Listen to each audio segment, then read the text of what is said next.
기존의 청와대로 윤석열 당선인이 들어갈 가능성은 제로입니다. 용산을 포함해서 지금 여러 개 후보지를 놓고 저희가 검토 작업을 진행 중에 있습니다. 청와대라는 곳이 구중궁궐로 느껴지기 때문에요. 들어가면 국민들과의 접점이 형성되지 않고 그리고 소통 부재로 흐르는 경우가 많았습니다. 윤석열 인수위에서는 국방부에 3월 말까지 국방부 건물을 비워주고 4월 한 달간 리모델링하고 5월에 입주하도록 요구하고 있습니다. 3월 말이면 고작 10일 후입니다. 아파트에 살고 있는 우리 국민들의 입주자 보호도 이렇게 하지 않습니다. 직간접적인 예산이 1조 이상이 소요될 것으로 예상됩니다. 합참이 이전한다면 EMP 방어가 필요한 지통제시설을 다시 구축해야 합니다. 군사시설 재배치 및 군인, 군무원, 공무원들의 가족기사 등 간접 비용도 불가피합니다. 예, 새로운 대통령 집무실은 과연 어디로 가게 될까요? 청와대는 일단 확실히 배제된 것 같고 용산 국방부 청사가 지금 유력하게 검토되고 있는데 조금 전인 오후 5시부터 윤석열 대통령 당선인과 안철수 인수위원장 등이 모여서 회의를 하고 아마 잠시 후에 입장을 내놓을 것 같습니다. 지금 용산 국방부 청사가 유력하게 검토가 되고 있는데 박정하 대변인, 네. 거의 그쪽으로 지금 가는 것 같습니다. 보도 상황만 좀 확인이 돼 있고요. 말씀 주신 것처럼 사실 5시에 이제 당선인이 보고를 받는다니까 그 내용 봐야 될 것 같습니다. 우선은 뭐 제가 선대본부에 있었지만 이럴 때 굉장히 조심해야 되는 게 모르는데 아는 척하는 그래서 말을 좀 조심하기로 했습니다. 일단 지금 현재까지 검토된 안으로는 국방부 청사로 가는 게 유력하게 검토되고 있는 걸로 알고 있습니다. 그리고 방금 전에 또 한 기사가 나왔는데 대통령 관저는 용산에 신축하는 것을 유력하게 검토하고 있다라는 기사가 떴더라고요. 그걸 보면 이제 국방부로 거의 청와대 대통령 집무실을 옮기는 것 같다 이렇게 보이는데 윤기찬 부위원장, 지금 이제 그쪽으로 가는 거를 놓고 여러 가지 논란이 많이 있지 않습니까? 좀 더 시간을 두고 논의를 해야 될 사항은 아닌가 그런 얘기들이 나오는데 어떻게 생각하십니까? 근데 이제 국방부 청사와 관련돼서는 이전에는 또 그런 논의도 있었어요. 그러니까 대통령 집무실이 국방부 청사로 들어가는 것만 지금 논의 대상인데 실제 이전에는 국방부 청사가 왜 그 서울에 있어야 되느냐. 지금 이제 그 육군, 공군, 해군 각 본부는 전부 다 계룡대로 갔거든요. 있죠. 그다음에 한미연합사의 경우에도 이제 올해 말이면 평택으로 이전합니다. 그리고 주한미군사령부도 이제 평택으로 이전했어요 이미. 이런 상황에서 국방부가 왜 여기 있어야 되는지, 특히나 국방부는 군정을 주의하는 데예요. 이렇게 어떤 작전을 측면 지원하는 거기 때문에 이 국방부가 있는 것이 오히려 좀 이상하다라는 의견들이 많이 있어 왔고 전략적 또 작전상 보면 국방부가 굳이 여기 있어야 될 필요가 없다. 오로지 하나 있어야 될 필요가 있는 것은 국방부 장관이 NSC에 참석하는 거. 그렇다면 국방부 이전에 대한 당위성부터 설명을 했어야 되는 것 같아요. 제가 볼 때는. 이거 거꾸로 됐기 때문에 마치 이제 어찌 보면 국방부를 쫓아내는 것처럼 보이지만 또 하나는 만약에 이제 그 대통령 집무실이 저로 간다 그러면 국방부는 이전하는 게 맞습니다. 거기서 다른 건물로 갈 것이 아니고 합참의 이전지를 물색하고 국방부는 계룡대로 가는 게 맞고 이런 좀 체계적인 논의를 해야 될 것 같다라는 게 제 생각입니다. 그 말씀을 듣고 보니까 고개가 끄덕거려집니다. 이제 지금 문제는 마치 대통령 집무실을 국방부로 옮기면 연쇄적으로 국방부는 지금 어디로 가고 그러면 그 부처는 어디로 가고 이렇게 큰 일이 벌어지는 것 아니냐. 그러려면 뭐 마스터 플랜이 있어야 되는 거 아니냐.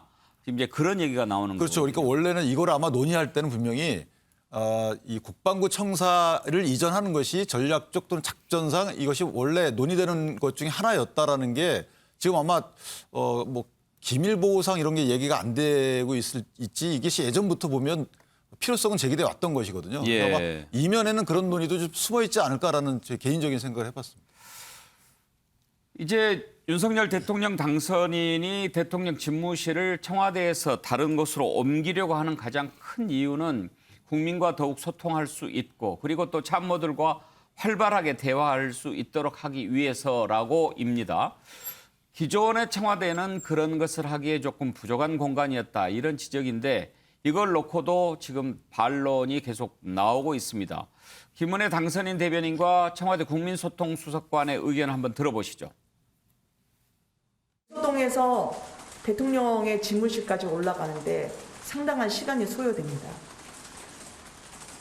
저희가 1분 1초를 허투루 버리지 않겠다고 한 만큼 대통령과 비서진 그리고 국민이 특별한 거리를 두지 않고 실시간으로 신속하게 민생을 해결하는 것 또한 중요하다고 생각을 합니다.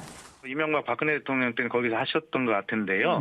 노무현 대통령과 문재인 대통령은 바로 그러한 비서실과 집무실이 거리를 없애기 위해서 이 비서동으로 내려와 계시거든요. 그래서 대통령께서 찾으시면 뭐 1분 안에 대통령을 뵐 수 있는데 김종욱 교수는 대통령 집무실 용산 국방부 청사라고 하는 거 어떻게 생각하십니까? 저는 이 부분 같은 경우는 제가 볼 때 상당한 시간이 필요할 거라고 저는 판단을 해요. 말한 것처럼 광화문 시대를 열겠다고 얘기했던 가장 핵심적인 이유 중에 하나는 뭐냐면 대통령과 참모 간의 거리 문제 아니었겠습니까? 그리고 이제 국민과의 거리의 문제인데 일단 제가 볼 때는 확인한 거에 의하면 지금도 대통령이 뭐 1분이면 만날 수 있다고 얘기하는 거니까 대통령과 참모 간의 거리가 멀다라고 하는 것은 사실이 아닌 것 같다. 그러니까 김은혜 당선인 대변인 얘기가 제가 사실 확인이 안 된 측면이 분명히 있는 거고요. 두 번째가 이제 국민과의 갖고 가자겠다고 얘기했었는데 광화문에 가지 않으니까 그것도 약속을 못 지키는 측면이 분명히 있는 거죠. 일단 세 번째로 얘기하는 용산 국방부. 아까 말씀하신 게 왜 국방부가 서울에 있냐 이렇게 말씀하시는데요. 대부분 수도 서울 같은 경우, 그러니까 모든 국가들의 수도 같은 경우는 적방 국가들과 상당히 가까이 배치하는 게 맞는 것이고요. 국방부라고 얘기하는 측면들에서 수도 서울을 방해한 상징적 의미가 있다는 측면들이 분명히 있기 때문에 여러 가지 반론이 있다.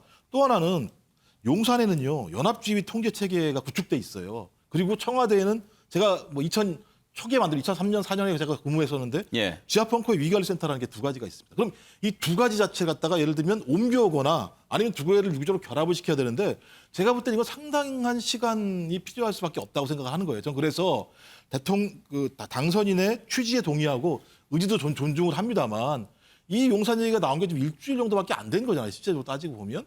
근데 2달 내에 이게 가능할까? 그렇다면 청와대에 일단 들어간 다음에 대통령이 되고 난 다음에 국민에게 충분히 설명을 하고 그 국방부 이전에 따르는 안보적인 어떤 공백도 충분히 메꾸고 또 청와대에 가지고 있는 위기관리센터의 어떤 시스템 같은 경우도 큰 문제가 없이 하는 방식을 통해서 예. 좀 점차적으로 이전을 해도 충분히 가능한데 굳이 이렇게까지 서두를 필요가 있을 것인가라고 하는 측면에서는 제가 볼 때 좀 다시 한번 인수위 차원에서 재검토가 필요하다고 생각을 합니다.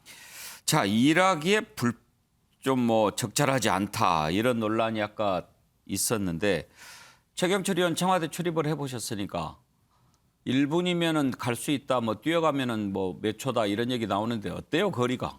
네, 뭐 비서동이 세 건물이 있습니다. 청와대 안에 가보면 대통령께서 근무하시는 비서동이 하나가 있고 그리고 비서동이 2개가 더 있습니다. 그 다른 2개 동에서 대통령이 있는 비서동으로 이동하는 데는 제가 볼 때는 한 3, 4분? 예. 대통령이 계시는 그 비서동에서 대통령 뵈러 가는 거는 뭐 30초, 뭐 바로 밑에 비서실장이 있고 예. 대통령 집무실 바로 밑에 그리고 그 밑에 정무수석방이 있죠. 그러니까 뭐 거기에 소통이 되지 않는 부분은 별로 없다. 참모들 간에. 하지만 문제는 그거였죠. 대통령이 국민들하고 좀 만나야 되는데 문재인 대통령도 약속하셨거든요. 퇴근길에 맥주 한잔 하는 대통령 되겠다. 그런데 청와대에 있다 보니까 국민들과 만나는 게 굉장히 어려웠다는 얘기죠. 그러다 보니 소통을 하지 않는다, 불통이다, 커뮤니케이션 안 된다, 뭐 이런 그 과거에 권위주의 정권에서 있었던 비판마저도 문 대통령한테 했었거든요.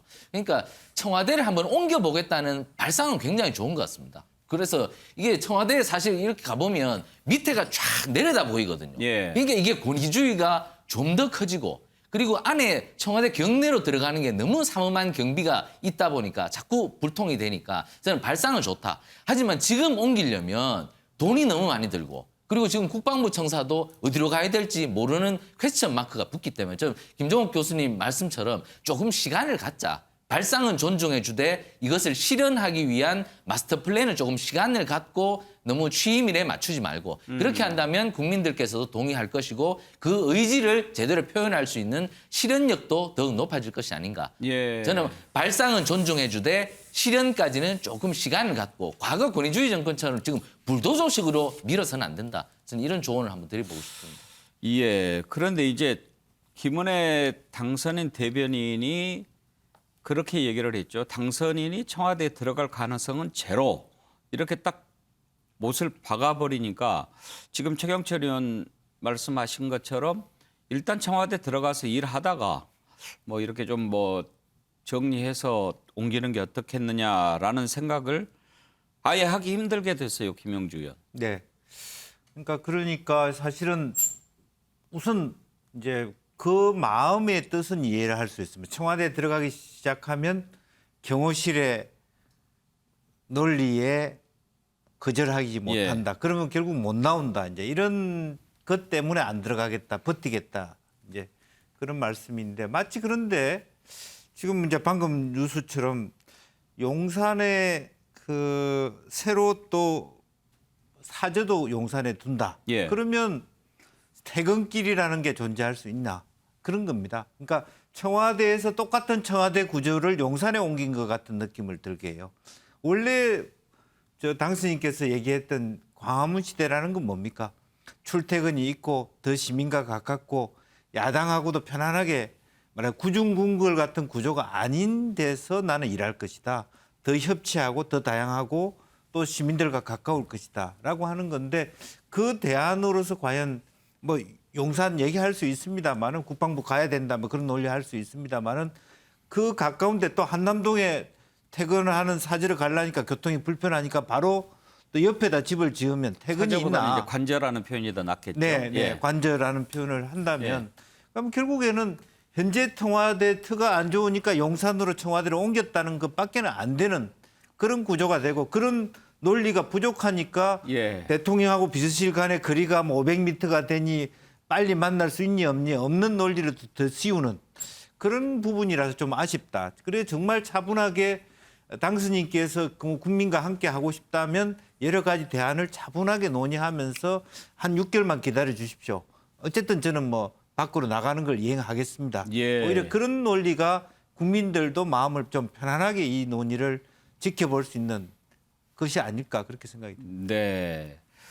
자, 다섯 분 의견을 들어봤는데요. 일단 오늘 결과가 어떻게 나올지 궁금합니다. 여야도 이 문제를 놓고 지금 공방을 벌이고 있는데요. 민주당의 전재수 의원 같은 경우에는 뭐 공부 안 된다고 도서관에서 독서실 옮기면 공부 잘 되냐 이렇게 비아냥거리는데 한번 들어보시죠.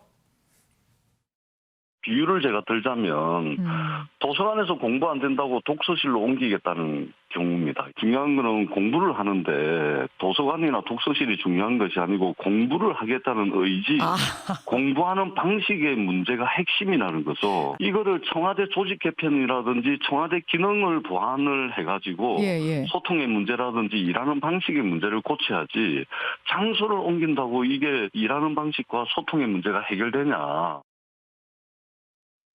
청와대라는 특징이 워낙에 권력이 집중되어 있고 또 근무 환경이라든가 청와대 자체의 분위기가 이 그 권력을 잡으면 천년만년 그냥 이 자리에 있을 것 같은 분위기가 돼요. 너무 구중궁궐이다?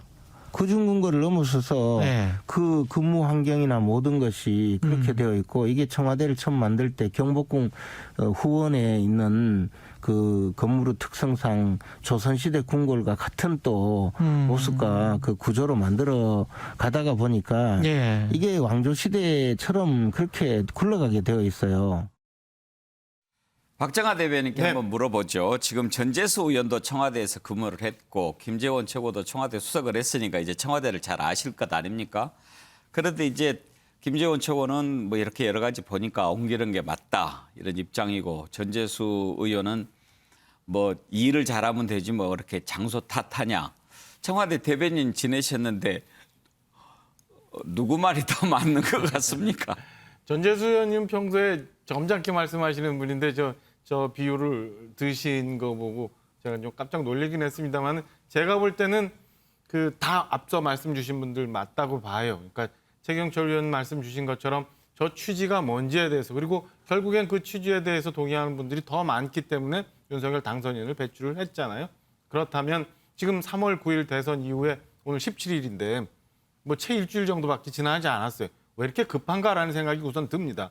윤석열 당선인 이후에 또 5년 후엔 또 다른 대통령이 나올 거고 그때 가면 그 대통령은 어떻게 생각할지에 대한 그리고 국민들은 그때 가서 어떻게 생각할지에 대한 것도 저는 통일동 비서실에서 좀 생각해 줬으면 하는 아쉬움이 물론 내부적으로 있어요. 예. 그렇지만 청와대가 소통이 안 되고 그다음에 뭐 이게 너무 올해까지 갑니다마는 조선시대부터 해서 한 1000년 동안 있었던 그 지점을 벗어나서 무언가 국민 속으로 가겠다고 할 때는 저는 여당도 조금 도와줘야 되고 박수를 쳐줘야 되고 지금의 기왕에 있는 청와대는 더더욱이나 저런 뭐 전재수 의원은 아닙니다만 뭐 탁현민 비서관이나 박수현 수석님처럼 이렇게 비아냥거리는 말보다는 무언가 조언을 좀 해주려고 하고 뭔가 도와주려는 모습을 보이는 게 낫지 않을까라는 생각이에요. 오죽하면 청와대 근무를 5년 이상 했던 문재인 대통령께서도 처음에는 그 말씀 하셨었잖아요. 예. 그 여건이 안 되니까 돌아가니까. 우리가 검토해보니까 뭐에 문제가 있는지에 대해서 서로 간에 조언을 해주고 도와주는 게 맞지. 저는 마치 저렇게 무언가 감정이 있는 것처럼 얘기하는 거는 좋지 않다라는 생각이 있습니다. 윤기찬 부위원이 아까 이제 국방부 얘기를 할 때 좀 이해가 잘 됐는데 조금 시간을 더 갖고 옮기는 것을 검토해 보면 어떨까 이런 생각하는 분도 적지 않은 것 같습니다. 거기에 대해서는 어떻게 생각하시나요? 저도 그렇게 생각해요. 이것이 이제 물론 현재 윤 당선인 측에서 추진하는 그 배경에는 그러니까 청와대를 나와야 된다는 것은 이제 문재인 대통령께서도 언급을 하셨던 네. 부분이라서 나와서 국민과의 소통 내지 업무의 효율성을 제고해야 된다. 이런 측면에서 이제 공감대가 있는 것 같아요. 그러나 이것을 어느 곳으로 이전을 하고 그 이전 대상지에 또 있던 기관은 어디로 갈지 이런 것들에 대한 청사진이 좀 있어야 되겠다. 그래서 이 부분은 인수위 측에서 이렇게 결정을 할 것이 아니고 민간 관련 뭐 이런 소위 말하면 용역도 좀 해보고 저는 조금 시간을 두고 진행하는 것도 나쁘지 않겠다라는 생각이 들어요. 지금 예. 민주당 측에서 일부 이제 말씀하신 것처럼 감정적인 언어가 있긴 하지만 또 문제 제기하는 부분들이 일리가 있는 부분들도 있거든요. 그런 부분들은 분명히 왜 문제 제기를 하는지에 대한 근거를 좀 받아보고 그렇게 서로 간에 협조를 해서 결정을 할 필요도 있지 않겠나라는 생각을 합니다. 예. 오늘 이제 윤석열 당선인이 회의를 한다고 하니까 그 결과가 나오면 이 문제를 다시 한번 논의해 보도록 하겠습니다. 다음으로 넘어가죠. 인사권을 놓고 지금 신구 권력이 충돌하고 있습니다. 현 대통령 임기 안에 인사권은 당연하다라는 게 현재 청와대 입장이고 당선인 측에서는 그래도 필요한 인사는 새 정부와 좀 협의해야 되는 게 아니냐 그런 주장이 맞서고 있습니다. 어제 청와대 회동 무산의 가장 큰 이유도 이것 때문인 것으로 현재 드러나고 있는데 지금 인사권 뭐 공공기관 인사도 있지만 가장 논란이 문제가 되고 있는 인사는 세 가지입니다. 한국은행 총재, 중앙선관위원회 상임위원 그리고 감사원의 감사위원 두 곳이 지금 비어 있지요. 한국은행 총재 같은 경우에 3월 31일 날 임기가 끝나기 때문에 문재인 대통령 임기 안에 새로운 한은 총재를 지명할 수가 있습니다. 그런데 국민의힘에서는 한은 총재의 임기가 4년이니까 대통령과 4년을 함께 일할 사람, 현 정부가 뽑는 것보다 그다음 정부와 함께 일할 수 있는 국정 철학을 함께 이해할 수 있는 그런 사람이 하는 게 옳지 않겠느냐 이런 입장입니다. 어떻게 생각하십니까? 일단 관련된 내용을 좀 들어보시죠. 차기 한국은행 총재 지명도 문재인 대통령이 행사하는 게 맞습니까? 아니 인사권을 5월 9일까지가 임기인데 그럼 인사권을 문재인 대통령이 하시지 누가 합니까? 그래요. 그러면 그거는 상식 밖의 이야기고요. 예. 다만 두 분이 만나셔서 나누실 수 있는 말씀 중에는 여러 가지가 다 포함될 수 있다는 뜻이지요. 네네. 인사권을 어떻게 문재인 대통령이 정해진 인사권을 행사하지 않을 수 있습니까? 알겠습니다. 그건 상식 밖의 일입니다. 오히려 그거는 그 대통령의 권한이기 이전에 임무다 이런 말씀이십니까? 당연하신 말씀 아닙니까? 네. 이제 한은 총재 같은 경우에는 예. 경제 정책의 핵심 부처라고 볼 수 있잖아요. 예. 청와대에서 전제 정부의 정책과 기조가 맞는 한 총재를 임명을 해놓으면 예. 실제로 일을 하는 거는 윤석열 정부랑 4년 동안 같이 일을 하지 않습니까? 예. 그러면 굉장히 불협화음이 생길 수가 있죠. 실제 윤석열 정부에서 일을 하게 되는 사람들은 특히 이제 정책 방향에서 영향을 끼칠 수 있는 그런 공공기관들은 내용적으로 좀 협조를 해줘야 된다고 보거든요. 예. 그 부분에서는 청와대에 좀 통 큰 양보가 좀 아쉽긴 합니다. 예, 양쪽 얘기를 들어봤는데요. 박정하 대변인부터 네. 먼저 의견을 좀 들어보죠.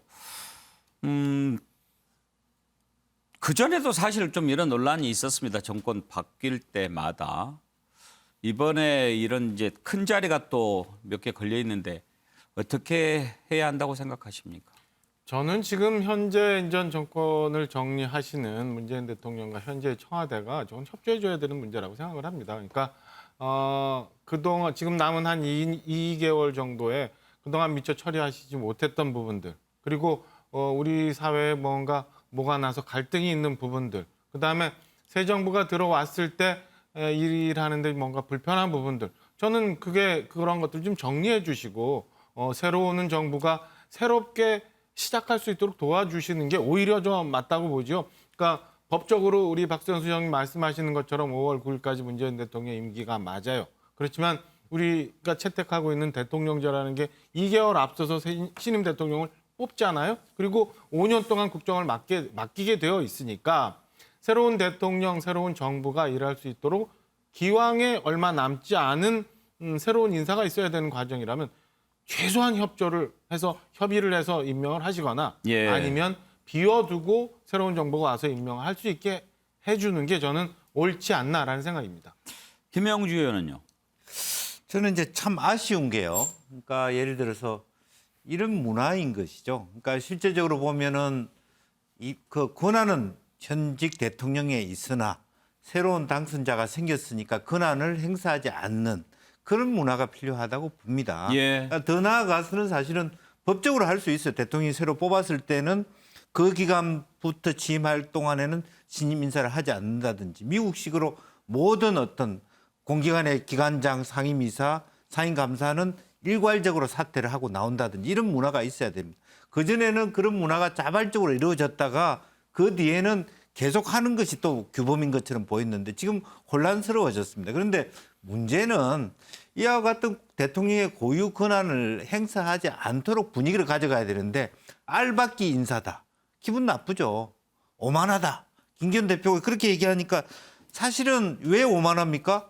우리 권한대로 하면 하는 게 당연한 거예요. 그렇지만 앞으로 미래를 위해서 다 정권이 왔다 갔다 하니까 우리 때도 그랬고 지난번 인사도 안 돼서 김연경 환경부 장관의 문제가 뭐 화이트리스트니 뭐 블랙리스트 나온 거 아닙니까? 언제까지 이런 악순환을 갈 거냐에 대한 좀 넓은 의미에서 고유한 문화, 모든 권한이 있다고 다 행사해야 되는 건 아니지 않습니까? 그래서 최소한 새로 당선자 팀에서 우리 정부를 최대한 존중해 주면서 예. 당연한 권한입니다. 그러나 이런 문화를 가져갑시다 하는 그런 오는 말이 고와야 되는데 딱 프레임상으로 알박기.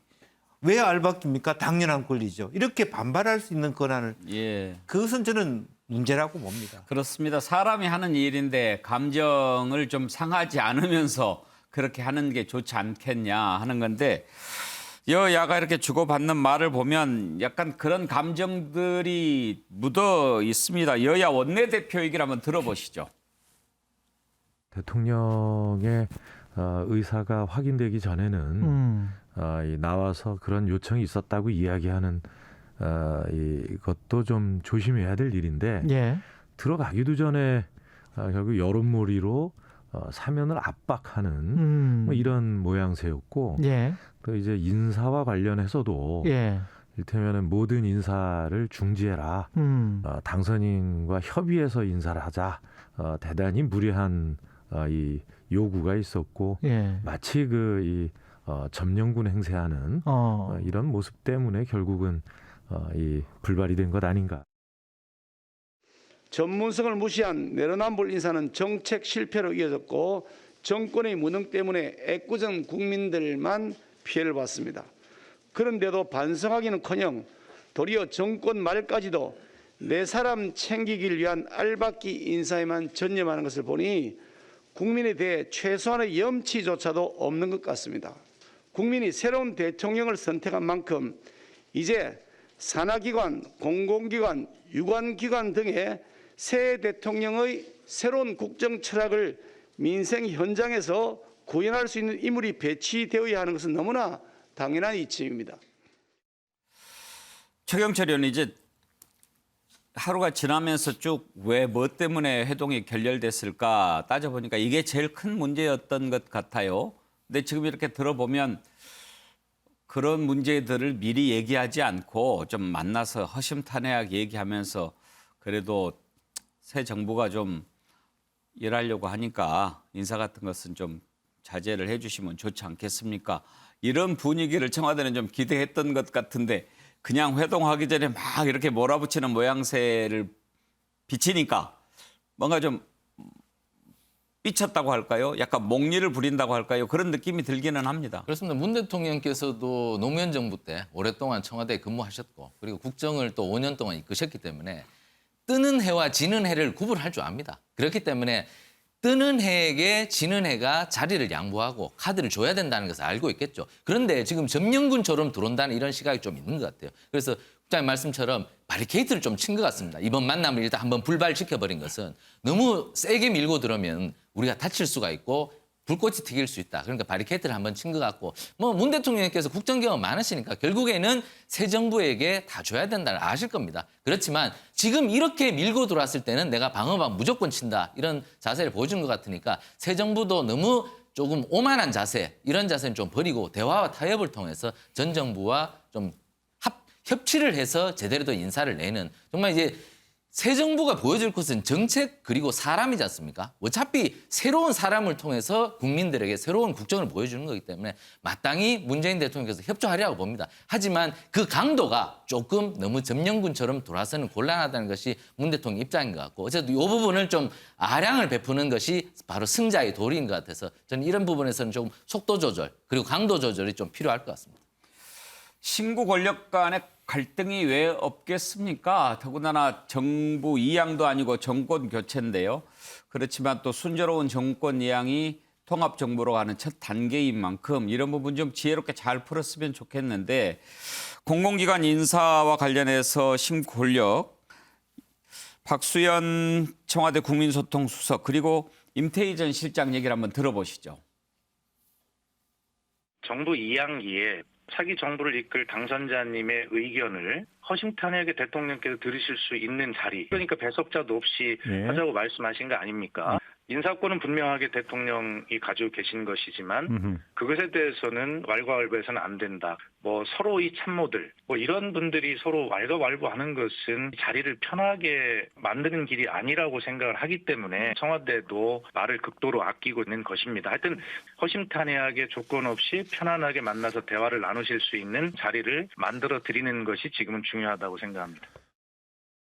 제가 실장 때의 경험을 이렇게 기억해 보면 그때도 그런 그 협의가 있었습니다. 그래서 이게 당시에 문재인 대통령께서 청와대 비서실장을 하셨는데 제가 연락을 드려서 자 이제 앞으로 인수인계가 이루어질 텐데 인사에 관한 것도 아주 불가피한 경우도 좀 사전에 협의해서 하고 가급적이면 새로 인사하는 건 좀 자제했으면 좋겠다, 주셨으면 좋겠다 하는 협의를 그때도 했거든요. 그는 당연히 아마 어느 정부든지 다 그렇게 된다고 저도 그때 듣고 그렇게 그때 협의를 했었죠. 협의했었는데 그때 어떻게 됐었죠?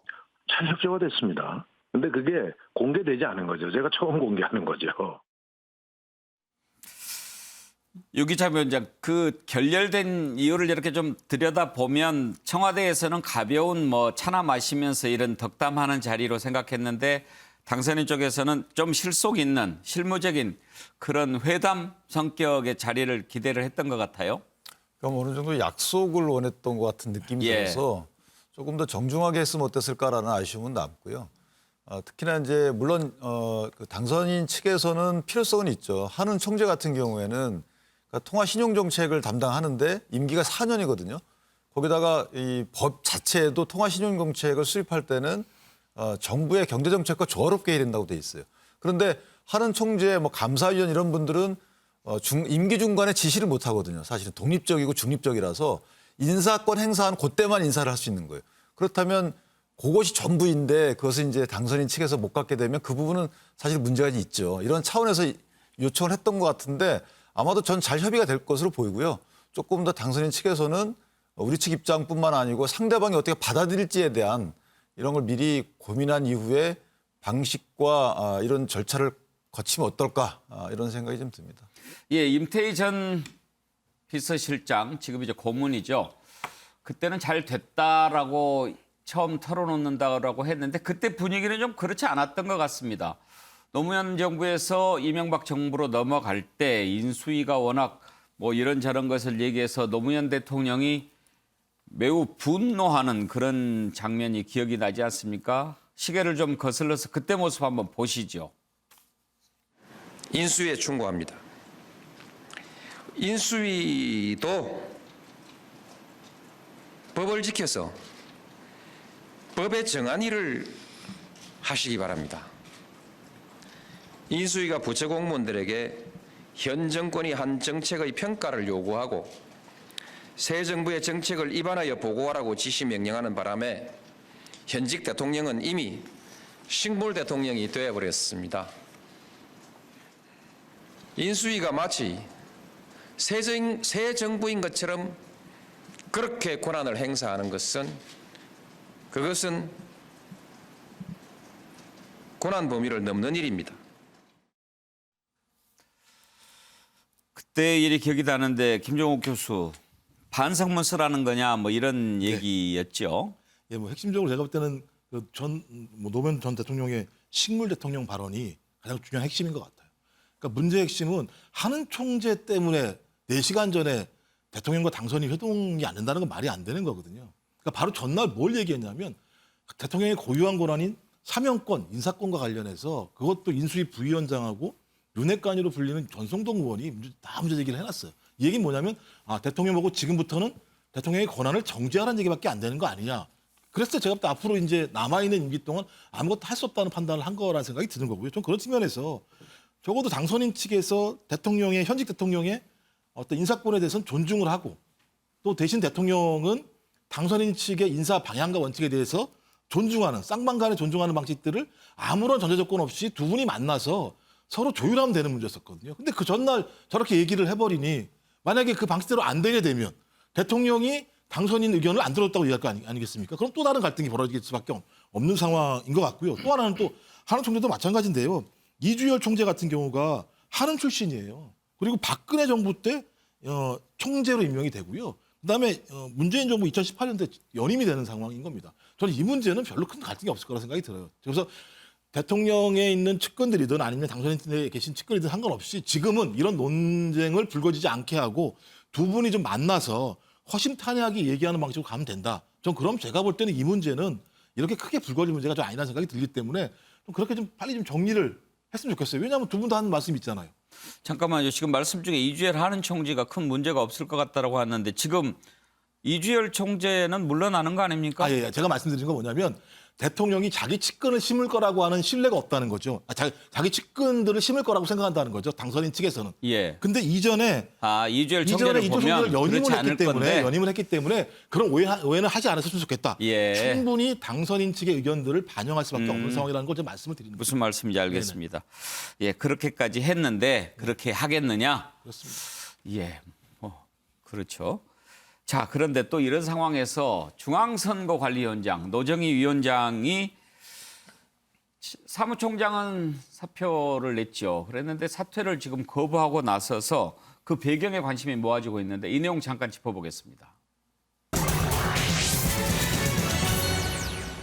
노정희 선거관리위원장 앞으로 더 잘하겠다라고 얘기했습니다. 사퇴 안 하겠다는 얘기죠. 지금 선관위 상임위원 15명이 사퇴를 요구하고 있고 국민의힘도 더 이상 국민 신뢰를 잃었으니까 버틸 명분도 없지 않느냐라고 했는데 사퇴를 거부합니다. 그래서 혹시 지금 선관위원장도 뭔가 청와대와 교감이 있는 게 아니냐 이런 얘기가 나오지요.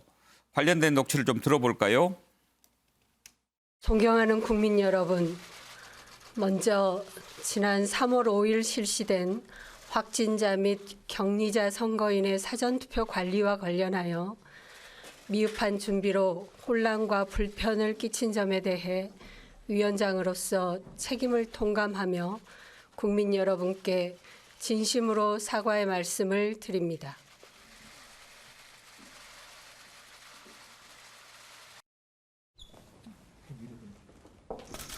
위원장님, 버치 관련해서는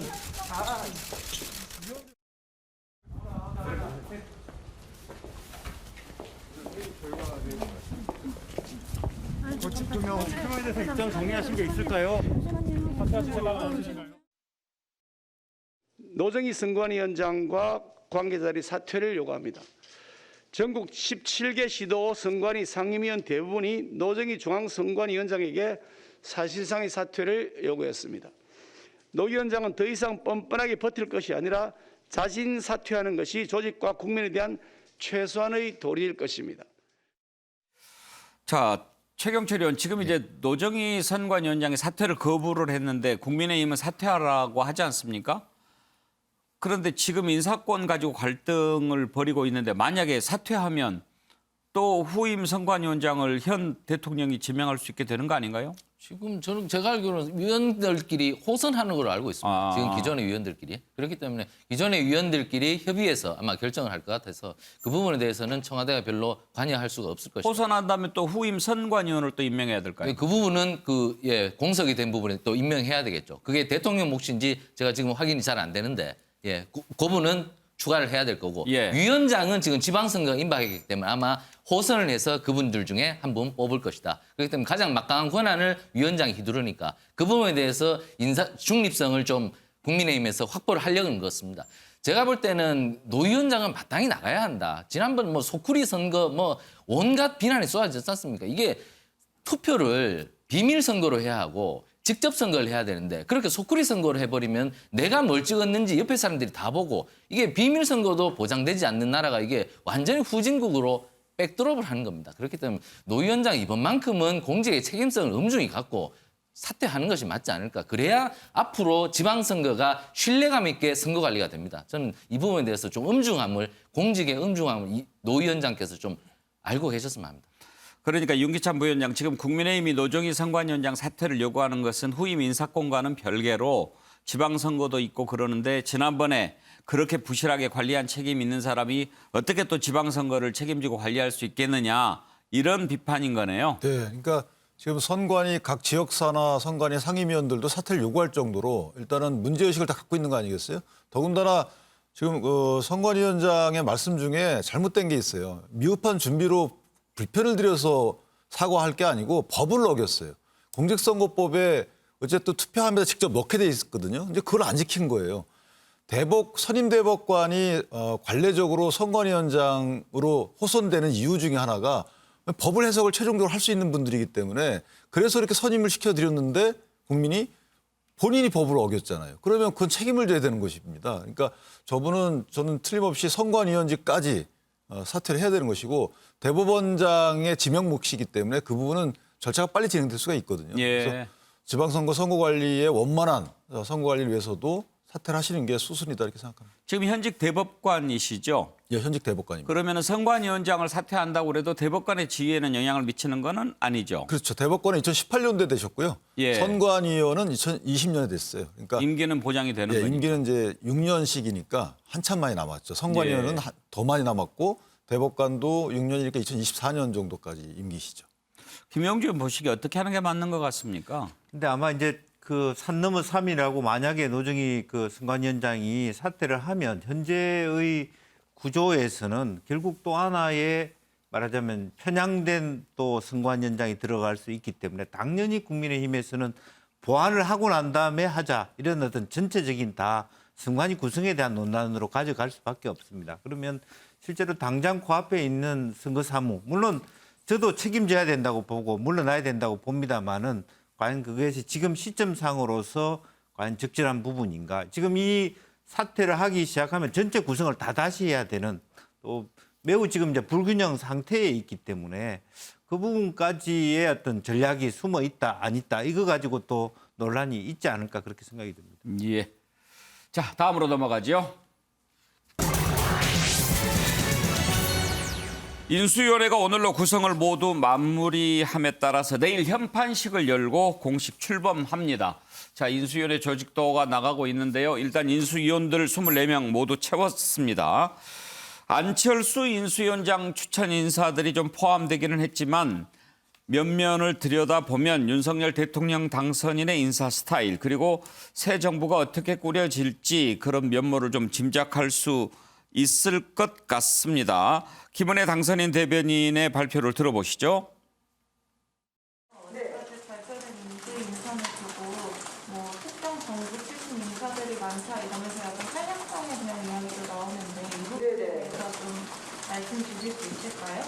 축적된 경험을 토대로 해서 그래서 전문성을 갖고 있는 말씀드린 실수하지 않는 아마추어가 아닌 인재를 구하고자 함에 초점을 맞추고 있습니다. 이른바 광폭 통합 정부라고나 할까요? DJP 연합 때는 산업화 민주화 세력이 나라의 위기에 맞서서 대처하기 위한 그런 지혜였다고 한다면 저희는 필요한 인재를 구하기 위해서라면 대한민국 땅끝까지 갈 겁니다. 저희가 축적된 경험을 토대로 그리고 전문성을 바탕으로 더 큰 미래로 나아가기 위한 통합과 포용의 정부를 구상하고 있다. 그 일환으로 인선은 발표되고 있다. 해석해 주시면 감사하겠습니다. 아까 기자 질문에 특정 정부라고 했는데 이명박 정부 때 인사들이 유독 눈에 많이 띈다. 그런 얘기였죠. 야당에서도 이런 점을 지적을 하고 있는데요. 지금 임태희 고문, 이동관 고문, 김성한 외교안보분과 간사, 김태효 의원 모두 MB 정부 때 일했던 인사들이죠. 그리고 친박계 인사들도 있고요. 여야 의원들의 얘기를 한번 들어보시죠. 2008년 MB 인수위 시즌2를 보는 것 같습니다. 대북 환경파들 배치했죠. 뭐 신자유주의 경제파들 전면 배치하죠. 또 마초주의 그런 이야기를 하고 있죠. 특히 윤핵관 같은 경우에는 이렇게 전면 배치하는 것은 지혜롭지 못한 것이거든요. 오히려 공을 세운 사람들은 지금 상태에서는 좀 뒤로 빠져주는 것이 국민들에게 좀 좋은 모양새로 비칠 텐데. 뭐 지금 인수위 거의 다 지금 핵심 그 포인트는 다 정해졌는데요. 뭐 언론에서는 이것도 뭐 MB 이기 정부 아니냐 이런 비판하거든요. 특히 민주당 쪽에서. 문재인 정부 청와대에서 보면 예. 내각에서 보면 노무현 정부 때 일한 사람 굉장히 많잖아요. MB 정부 때도 보수 출신의 유능한 인사들이 많이 들어갔을 거 아닙니까? 그래서 예. 능력 위주로 MB 정부든 뭐 박근혜 정부 때 일하는 사람이든 능력 있는 사람들은 다시 쓸 수 있죠. 그리고 다시 쓰는 게 나라를 위해서 좋고 그럼에도 불구하고 저는 좀 새로운 사람도 좀 많이 썼으면 좋겠다. 박정하 대변인 평가부터 들어볼까요? 뭐 인수위가 사실 뭐 섀도우 캐비넷은 아니죠. 다 내각으로 가는 건 아니지만 그래도 이제 새 정부 방향을 볼 수 있는데 저런 이제 평가가 나옵니다. 그쪽 인사들이 좀 많이 보이긴 하죠. 저는 그건 뭐 불가피한 거라고 보여집니다. 그러니까 우리나라가 지금 벌써 평화로운 정권 교체가 여러 번 있었잖아요. 그리고 보수 성향의 정권이 들어왔을 때, 진보 성향의 정권이 들어왔을 때 각각의 다 특징들이 있었고요.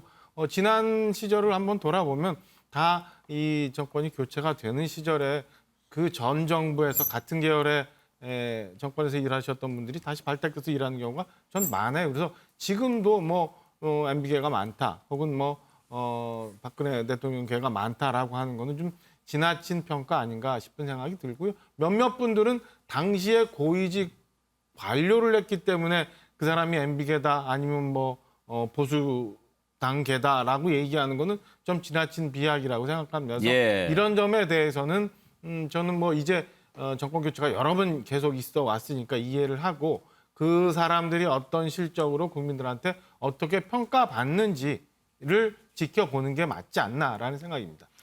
최경철 의원 인수위원회들 이렇게 명단 딱 보시고 윤석열 대통령 당선인 인사 스타일이 어떤 것 같다고 느끼셨나요?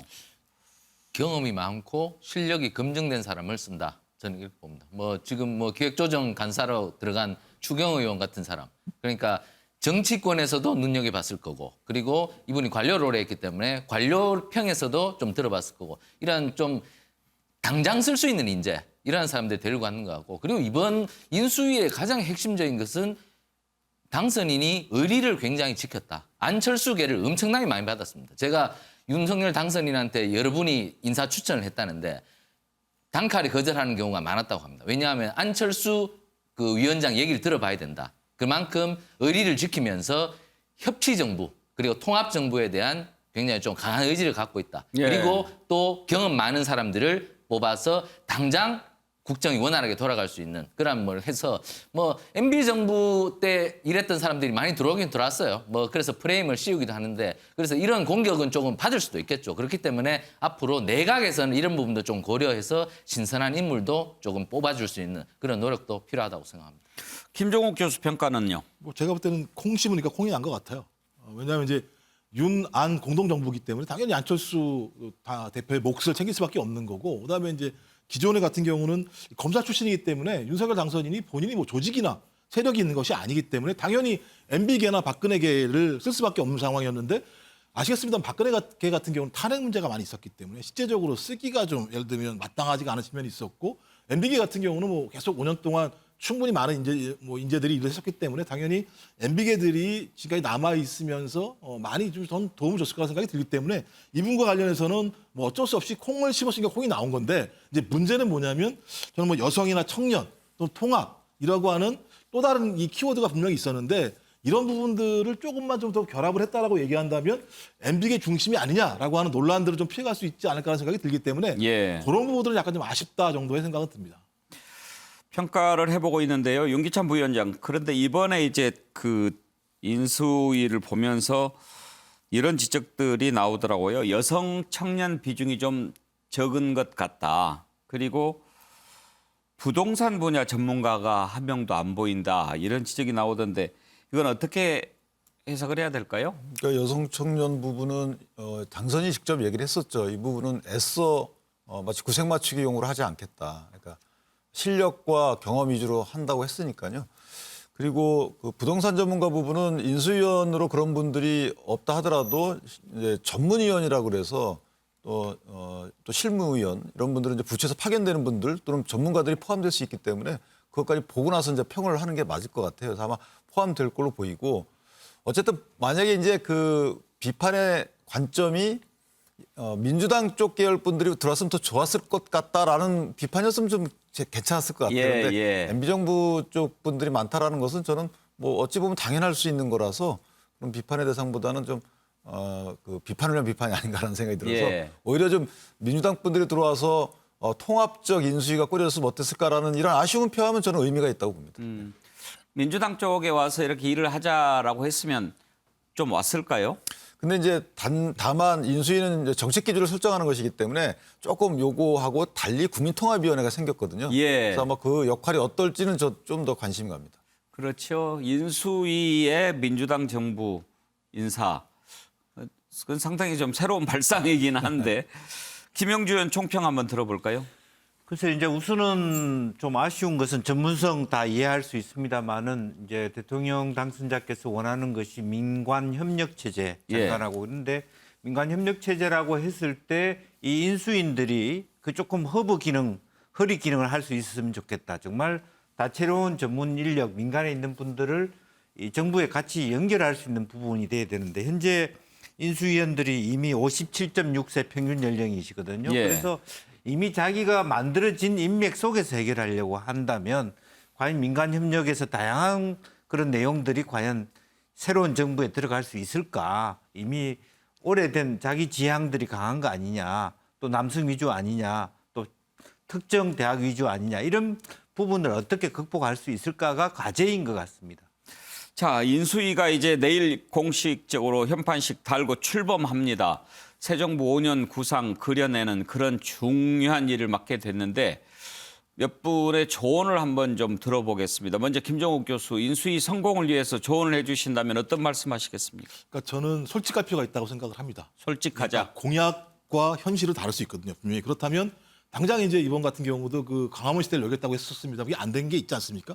근데 저는 밀어붙이기보다는 솔직하게 얘기하고 이러이러한 간극이 있으니 이 정도 시간, 이 정도 방향에 대해서는 좀 양해를 해 주십사라고 얘기할 필요가 분명히 있다. 저는 안 그렇게 되면 계속 자기들의 방침이 옳다라고 주장하게 되는 거예요. 이건 뭐냐면 과거에 국민의힘이 민주당 비판했던 방식과 동일한 방식입니다. 그래서 좀 솔직할 필요가 있다는 거 하나하고 또 하나는 인사검증은 확실하게 해달라라는 말씀을 드리고 싶어요. 예. 인수위 차원에서 뭐 당연히 그 차기 정부의 내각이나 다양한 사람들에 대한 인사를 추천하거나 검증하는 일이 벌어질 건데 저는 인사가 뭐 많다는 얘기는 제가 볼 때는 계속 사실인 것 같고요. 그런 측면에서 좀 확실한 인사 검증, 그다음에 정확한 사실 확인, 이렇게 좀 이걸 좀 해줬으면 좋겠다 이런 말씀드리고 싶습니다. 최경철 의원의 조언을 들어볼까요? 네, 뭐 김종욱 교수님이 가장 핵심을 찍었습니다. 인사입니다. 인사를 못하면 지방선거까지 국민의힘이 무너집니다. 그렇기 때문에 인사를 어떻게 잘해서 청문회에서 쓰러지지 않느냐. 청문회에서 만약에 쓰러져 버리면 정말 이 국정 처음 시금석이 완전히 무너지고 그리고 지방선거마저 패배해버리기 때문에 앞으로 5년 국정이 굉장히 힘들어진다. 김종욱 교수님 말씀처럼 인사에 대해서 정말 꼼꼼하게 지금 뭐 청와대 옮기는 분야에 대해서 너무 좀 많이 신경을 쓰는데 인사를 가장 중요하게 생각해야 된다. 저는 이렇게 제언합니다. 인수의 그거는 주문이었는데 대통령 당선인한테 하는 주문으로 이해하면 되겠군요. 네, 알겠습니다. 유념하셔야 된다.